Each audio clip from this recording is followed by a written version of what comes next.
there was a show they already had set up at the Houston Astrodome Supercross race.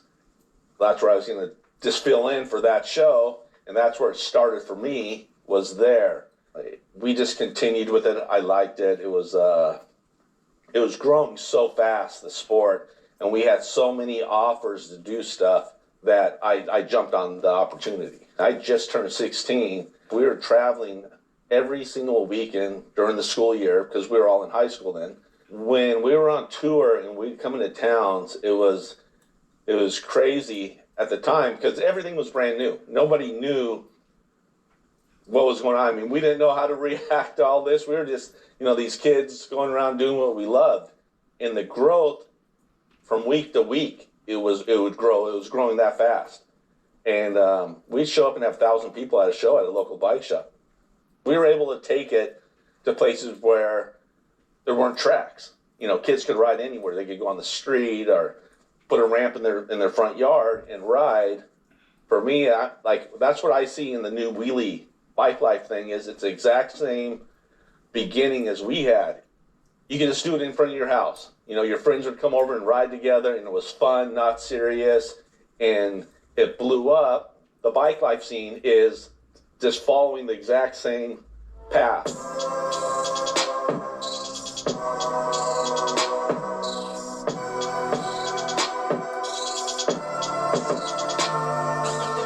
And so when I quit racing, I started racing speedway motorcycles. Did that for a while, for like 4 years professionally. From that, I went to mountain biking, did that a lot, rode for KHS, pro downhill in slalom. And moving on, then started a family and real life. I got reunited with SC in 2016. Todd called me. It was their 40th anniversary, and he talked to me about doing a replica of my bike. And I was like, 40-year anniversary, that's, that we got to turn on the heat, So I started thinking, hey, let's do some bikes that are super unique, and let's bring back some of these, SE Racing BMX legends. We thought it was going to be a one-year thing. It went really well. I think it's 4 or 5 years later, and it just keeps going. So it's been a fun journey getting back involved in it and riding with all the young kids. It's really fun. First Mike Buff replica bike we brought back into the market was the 20-inch PK Ripper, which was the exact bike he rode. When we brought it back, made it to modern day geometry, modern day features, but looks old school, looks just like his bikes did back in the day. Then we moved to the Big Ripper, the 26, and now the Fat Ripper. It gave a little more leeway on what to do because it wasn't exactly trying to replicate a bike. Woo! When I see kids in my neighborhood on ride outs, posting on Instagram, on any of the 4 bikes I have so far, it's a complete honor. I take nothing for granted in this. It's unbelievable to me.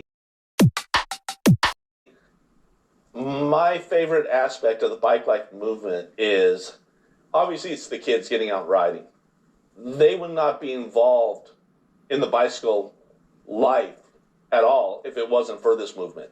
It's opened it up. They getting a lot of kids out of the house. How many fathers come up to me and thank me for getting involved, and it's the only connection they have with their kids.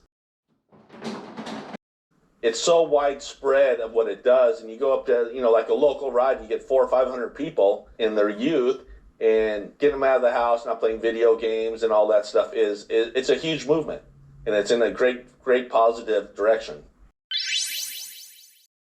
I think D-Blox is the most positive, greatest role model there is out there.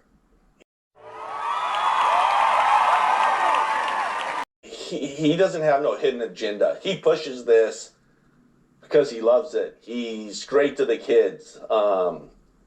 He's probably the best role model out there for this bike life. There's more bikes and there's more Buff.